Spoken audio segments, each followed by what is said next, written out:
I remember the monster under my bed. I remember trying to fall asleep, quavering on the edge, only to be jolted back onto the firmament of wakefulness by weak vibrations in the bed frame and a low, satisfied growl, almost like a snicker. The first time it happened, I wet the bed.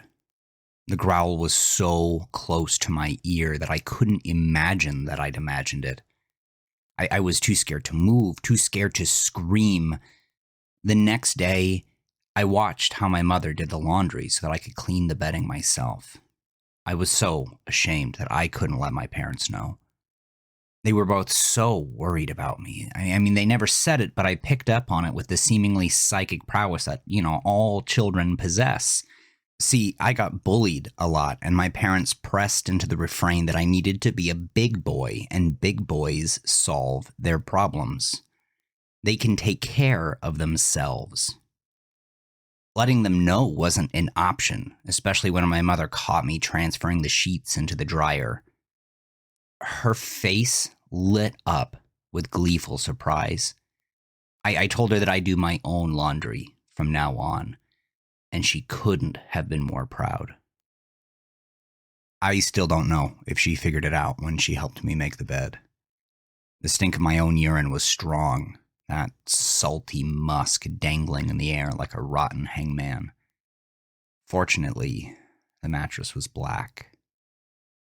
I always imagined that she'd figured it out, because the bed was remade with different sheets when I went to sleep that night and the stench had all but vanished. We never talked about it, though. It lingered, unspoken, with the same ammonia sting as my soiled bed. It was some weeks later before I heard the monster again. Though I was doing laundry every week, I'd nearly forgotten about it. The sensation of fear when transferring damp clothes into the dryer persisted, but remained distant, bright and small like the North Star under oppressive city lights. When it came the next time, I steeled myself. I grit my teeth so hard that they groaned. The growl was longer this time, more purposeful, menacing, opposed to being circumstantial. This time, it felt directed. My fingers curled into themselves, nails biting my palms, and I thought about how I would fight it if it emerged at last from its space beneath the bed's wooden ribs. I realized, though, that it was a futile effort. I couldn't possibly defeat a monster. At least, not as I was. If I was going to be safe, I'd have to get stronger. At school, I studied the biggest, scariest boys, trying to figure out what made them so powerful. I emulated the meanest bully's swagger and disposition, practicing in the mirror when my parents thought I was asleep. Once, I saw some of the 5th graders do a push-up contest in the snow during recess. The meanest boy in school could do 58. I resolved then and there that I would be able to do 100 before the end of the school year. I spent hours lifting myself off the ground and lowering back down, taking breaks to jog in place, drink water, and practice my demeanor. By spring break, I could do 70. I was left alone at school, and my father bore a look of undiluted pride on his face when he clapped a hand on my arm, squeezed the hard bicep, and told me I was filling out. I felt safe for the first time since I'd wet the bed in fear. I wondered if I even needed to get to 100 push-ups. That night, as I drifted to sleep with a soft, dreamy smile gracing my easy face, the rank odor of piss filled my nostrils. Quaking, I shot upright and patted the blankets near my crotch, then my pajamas, but everything was dry, all dry. Beneath my bed rumbled the low, disapproving growl which haunted my every waking moment. The sound I heard and the rumble of motorcycle engines and souped-up cars the high school boys raced down the frontage road. I pictured what it might look like. I imagined hawk-like talons at the end of dirty, muscular arms feathered in gray, and I knew that even if I could do 1,000 push-ups, I would never be able to defeat the monster with sheer strength. I pushed harder, and by summer break I could do 150, but I knew I needed skills. Every spring, my father applied for a license to hunt bear in the Lower Peninsula.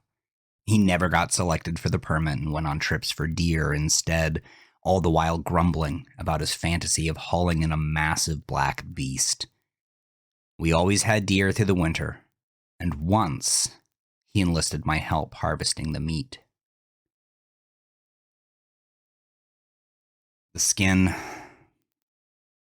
the meat, slippery knife. It was all too much. I nearly fainted. But that was the year before, and in June, my father was selected for a bear hunting license. I asked him to take me, deploying that practiced aloofness I'd learned over my third grade year, and I'd expected to beg, to elaborate a list of my worthiness, to redeem my past shortcomings. Before asking, I devised an argument, preparing for every verbal contingency. But it never came to that. He was overjoyed that I asked. It was illegal for me to hunt the bear, so I had to get a license for the deer. Every weekend we went target shooting, and he lined up beer cans for me to practice my aim with BBs when he got back from work. He taught me how to tread quietly in the forest, how to step without making a sound, teaching me things he'd learned in special forces. While other boys played Halo and football with their newfound summertime freedom, I practiced my crouch, my aim, my stalking, and my pull-up. I convinced my father to teach me knife fighting techniques and saved my allowance for a wide, wicked hunting blade, curved like a crescent moon. I practiced what he taught me by slashing at horrifying, ethereal shadows. My mother caught me one afternoon and, horrified, took the knife away. She got into it with my father that night, said she couldn't believe her little boy was turning into a monster. My dad barked back that I was finally becoming a boy, a real boy, and that it was long overdue. He said he didn't know what switch got flipped in me, but he loved me now more than ever, and she needed to let me go and come into my own. My mother locked herself in the bedroom, weeping. Later, my father came into my room, a cold PBR in one hand, the hunting knife in the other. He apologized for my mother as I took back the knife. Then he finished his beer and went to sleep on the couch. The monster scraped at the rungs beneath my bed that night, running sharp claws over the wood, chuckling in the low engine rumble the entire night. My father planned the hunt for the following weekend. Even my mother's wan moroseness and purposefully bland food through the week couldn't dampen his spirits. He was kind, chipper, and sweet. She wasn't having any of it, though. She seemed aware of the condescending ploy and buttoned her lips shut. As determined as my father was to remain in a good mood, so was she in maintaining its polar opposite. I knew it was serious when she snubbed the bouquet of roses. He extended them out with a big, brilliant smile, and she pushed them away, driving thorns into his palm and drawing blood. I thought it was over then. A vision flashed through my mind of my father wielding the roses like a club, scattering petals across the kitchen floor like velvety puddles of blood. I sucked in my breath and held it, the plates of spaghetti I carried to the table trembling in my hands. But he kept it together. He laid the bouquet on the sink, closed his eyes, and sucked the wound on his palm. Then he got a PBR from the fridge, took it to the lazy boy, and turned on a baseball game. I think it shocked my mother more than me. I think she had the same vision I did. That act of restraint was the single greatest admission of love my father ever deployed for me. I knew then that the hunting trip was the culmination of all my hard work. It was both a reward and a test. So that night, when the monster under my bed growled at me, I growled back. We packed up my father's truck and headed out Friday before the sun rose. My mother hugged me, kissed my head, held my face, and stared deep into my eyes as if it were the last time she'd ever see me. We roasted s'mores over the fire that night and cooked dinner in tinfoil packets nestled beside the orange coals. My father pointed at the stars and taught me about the planets and constellations. He confessed that he'd wanted to go to the moon and be an astronaut, but he wasn't enough. He couldn't pass his pilot's exam because of his eyesight.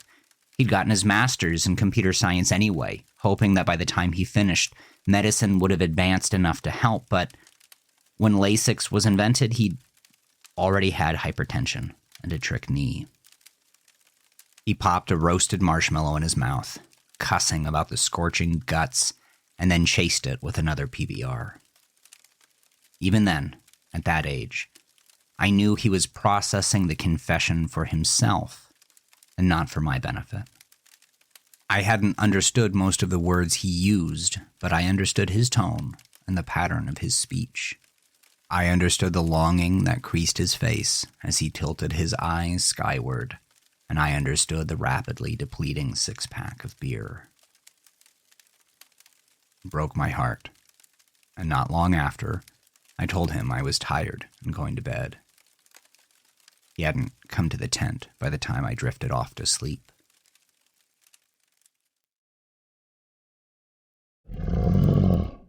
I didn't hear the growl until morning.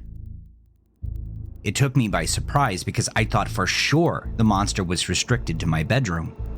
Quaking, helpless fear solidified into resolve when I determined that, outside of its territory, it must be weaker. Familiar ground was a key advantage my father taught me about. Always get into a fight on your terms. So this was my moment.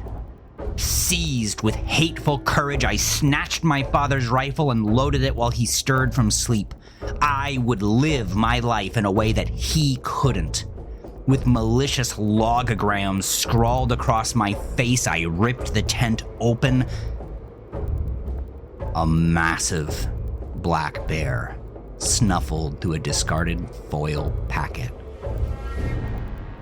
My father must have been too drunk to put it away. The bear raised its enormous head, curling its lips to show off sharp teeth. It tensed its jaw and let loose a thunderous roar. I roared back and shouldered the rifle. It didn't like that. The bear heaved toward me, crossing half the distance in a single bound. My pants went warm the second I commanded my finger to pull the trigger, and I knew I would miss. I felt two blows, first from my side, and then as the world went sideways, from the rifle's butt. Another roar mingled with the snap of a tree branch. My head hit a rock. Dazed, I saw the bear looming above me, reeling back its claw as my father reached for the gun beneath my body. The monster's sharp black talons collided with his face, shredding his cheeks and temple and spinning his head to the side with a sickening crack. I screamed, rolling onto my back and raising the rifle to meet the bear's throat. Red mist sprayed hot over my face. The beast collapsed into a still, silent lump, its final roar cut off mid-pitch. I scrambled to my feet and ran toward the ranger's station, stinking of piss. My ears filled with the monster's throaty chuckle.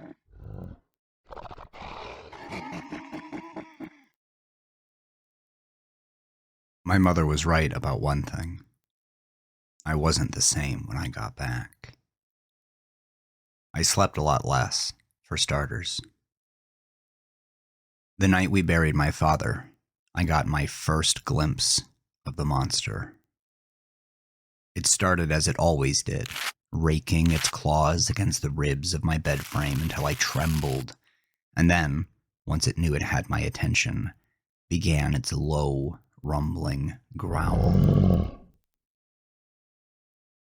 I thought about the bear.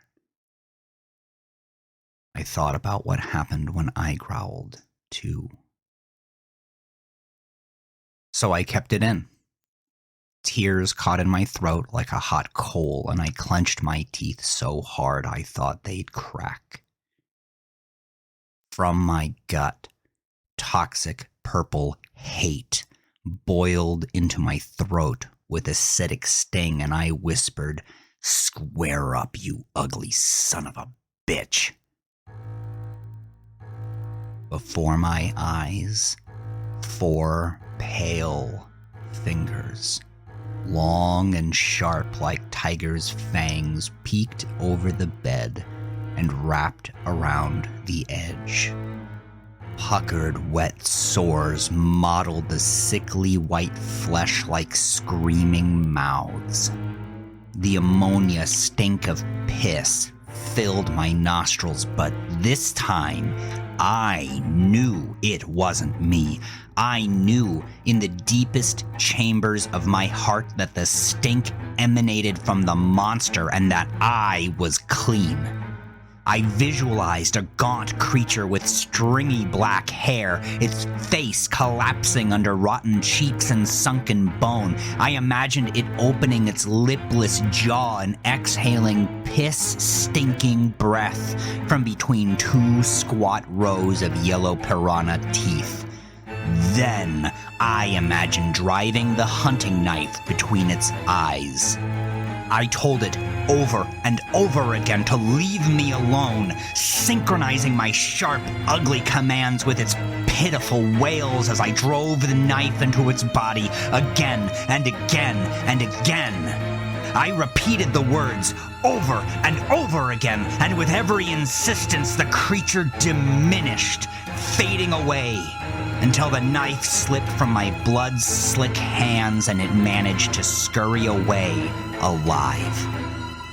Authority, strength, words.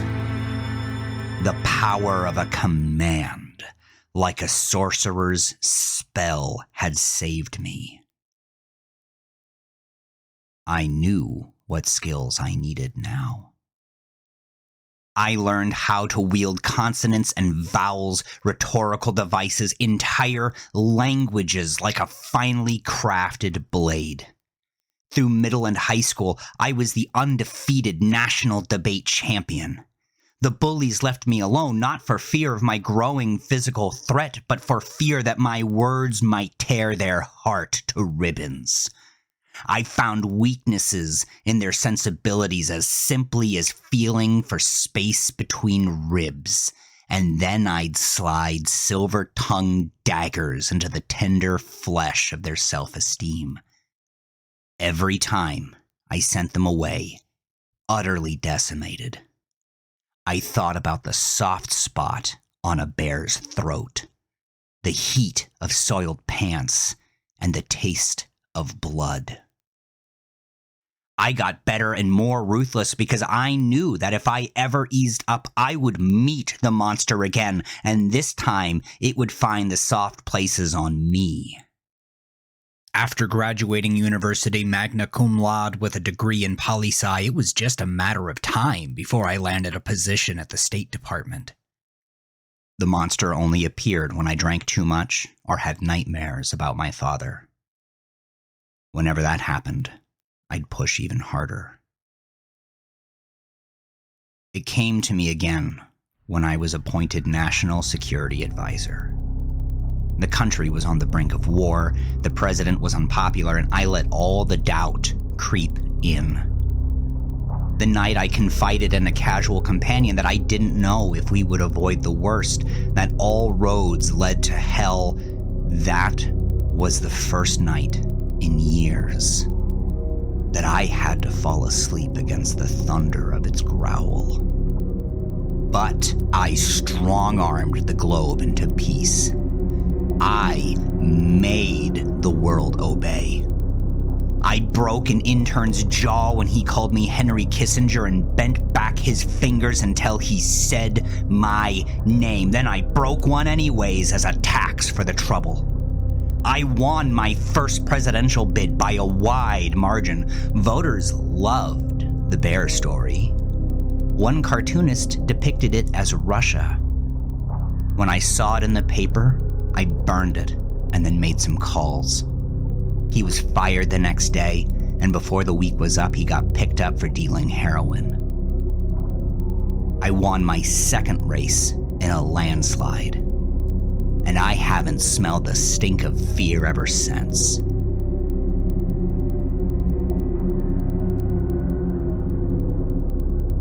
That is, until today.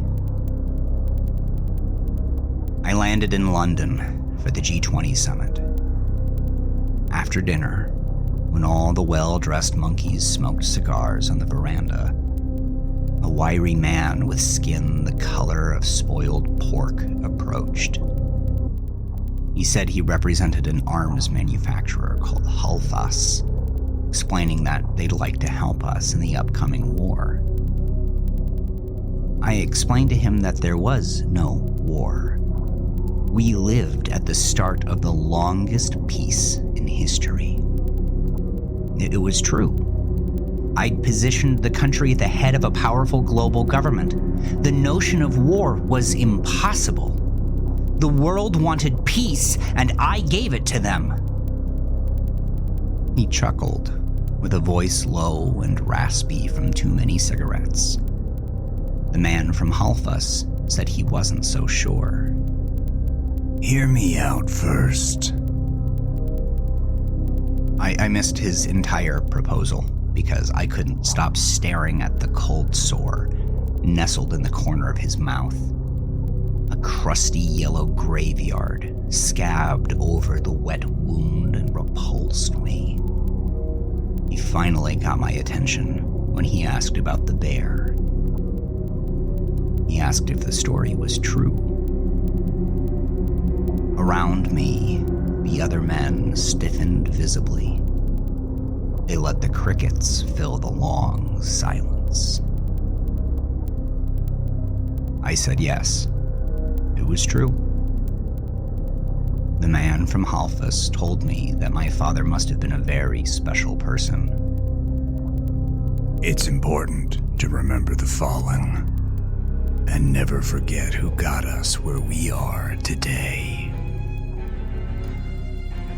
Then he extended his hand and smiled. His breath stank like piss. Now, let's talk about that war.